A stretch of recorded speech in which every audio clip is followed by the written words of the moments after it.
ধেমাজিৰ বনাঞ্চলত বেদখলকাৰী দপদপনি 9খনৰ ভিতৰত 7খন বনাঞ্চলে নিশ্চিন্ন হ'ল বেদখলকাৰীৰ বাবে বনাঞ্চলসমূহৰ 31,001.5 হেক্টৰ মাটিয়ে বেদখলকাৰী কবলত পৰিছে। ইফালে অসম অৰুণাচলৰ সীমান্তত থকা সোৱণশিৰি আৰু জীয়াঢল সংৰক্ষিত বনাঞ্চলৰ মাটি দখল কৰি গাঁও পাতিছে অৰুণাচলীয়ে। ধেমাজিৰ সংৰক্ষিত বনাঞ্চলসমূহ ৰক্ষাৰ বাবে মুখ্যমন্ত্ৰীক আহ্বান স্থানীয় দল সংগঠনৰ লগতে সচেতন ব্যক্তিৰ।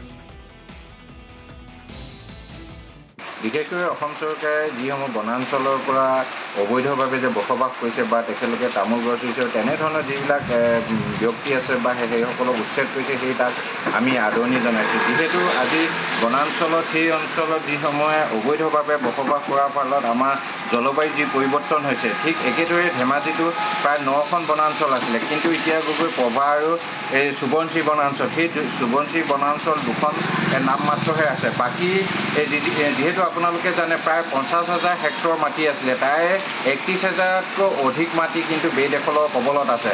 আৰু যিহেতু এই অঞ্চলসমূহ বেদখল হোৱাৰ লগে লগে আমাৰ যি ভৌগোলিক পৰিৱেশ সেই ভৌগোলিক পৰিৱেশ বহু ধৰণৰ পৰিৱৰ্তন হৈছে। আজি গছ গছনি যিদৰে থাকিব লাগিছিলে সেই গছ গছনি তাত সেই অঞ্চলত নাই, তাৰ ফলত বৰষুণ বা গৰমৰ প্ৰভাৱ বাঢ়িছে। কিন্তু এই যিহেতু বনাঞ্চলসমূহৰ যিহেতু ফৰেষ্ট এটা ডিপাৰ্টমেণ্ট থাকে সেই বিভাগটোৱে কিন্তু সেইসমূহ চোৱা চিতা কৰা সম্পূৰ্ণৰূপে বিফল হৈছে। আৰু এই প্ৰশ্নসমূহ হৈছে যে যিসমূহ আমি তথ্য পাইছোঁ এইবোৰ বনাঞ্চল যিহেতু ফৰেষ্টৰ পৰাই আমি এই তথ্যসমূহ লাভ কৰিছোঁ।